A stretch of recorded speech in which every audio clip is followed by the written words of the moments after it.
Welcome to The Explainer.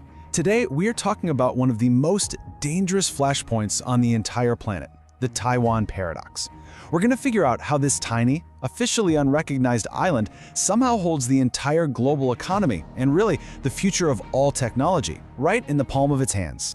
Now I know, that sounds like a huge exaggeration, but stick with me, because by the end of this, you're gonna understand why that claim is deadly serious. So you have these two massive superpowers, right? The US and China, and they are on a collision course over this tiny island. To put it in perspective, it's smaller than the state of Kerala. It has basically zero natural resources, and yet everything, the global economy, our modern tech, the entire balance of military power, it all hinges on what happens right there. Okay, so let's dive right into this paradox. How on earth did we get here?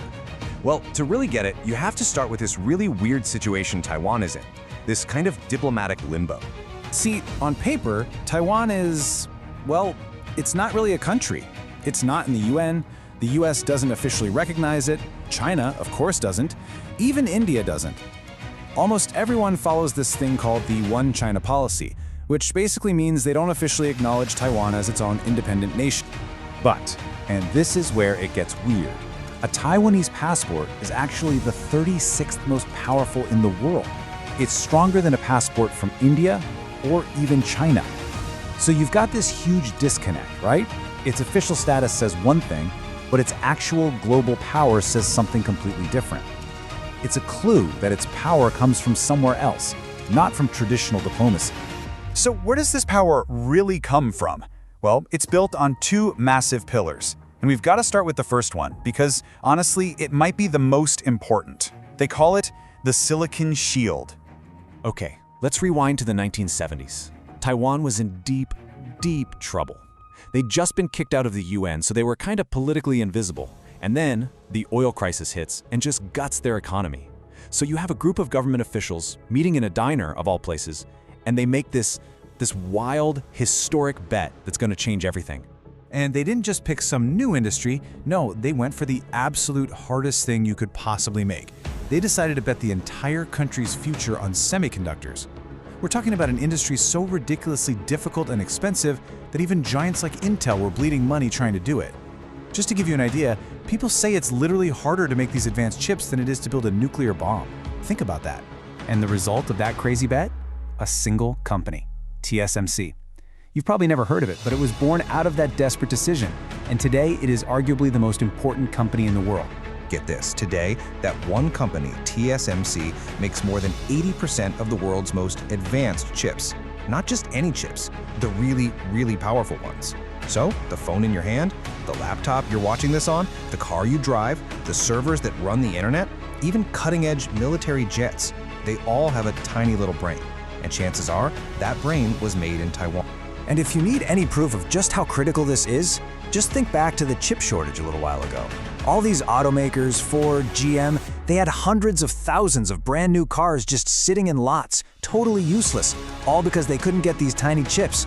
The whole world got this terrifying sneak peek of what happens when Taiwan's supply chain gets even a little bit disrupted. Okay, so that's pillar number one, the Silicon Shield. Absolutely massive. But wait, there's more. As if being the world's tech brain wasn't enough, Taiwan also happens to be a geographic gatekeeper. We're talking about the Taiwan Strait. This narrow, 180-kilometer strip of water right here. This is the second reason the world is obsessed with Taiwan. It's basically the Suez Canal of East Asia. Super, super important. Every single year, more than $1 trillion in trade flows right through that strait. It's a vital artery for the global economy. If you block it, the whole world feels it instantly. But here's the real kicker, especially for China. A staggering 80% of China's imported oil has to go through this strait. So for Beijing, this isn't just some strategic waterway, it's a critical economic lifeline, a serious vulnerability. And then there's the military angle, which is just as huge. From the US perspective, Taiwan is a key part of what they call the First Island Chain, a series of allied islands that basically act like a big wall, bottling up China's navy. If China ever wants to become a true blue water navy, one that can project power all over the globe, it has to break out. And Taiwan, it's like the cork in the bottle. So let's recap. You've got one small island that controls the world's digital brain, and sits on top of a critical global artery. Well, you put those two things together, and what do you get? You get the incredibly dangerous standoff we see today.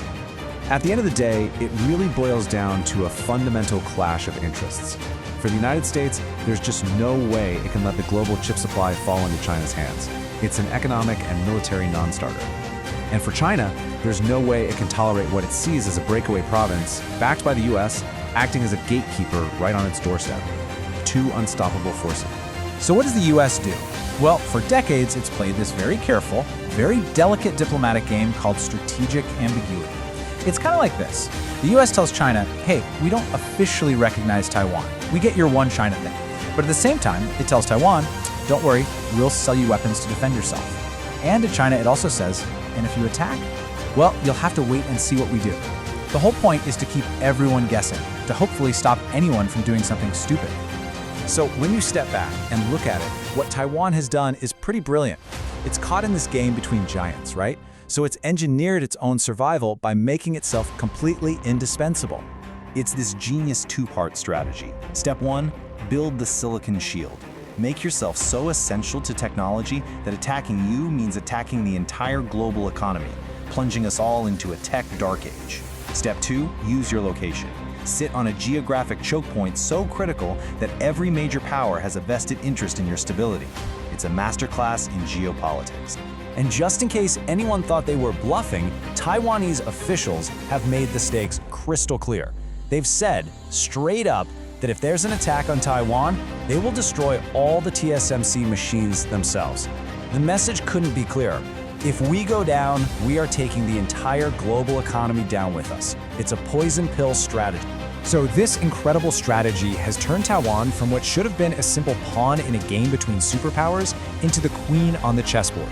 The whole standoff is built on this idea of mutual dependence and really the threat of mutually assured economic destruction. And it leaves all of us with one final, pretty unsettling question. In this high-stakes game of giants, where it's all about self-interest, whose move is it now?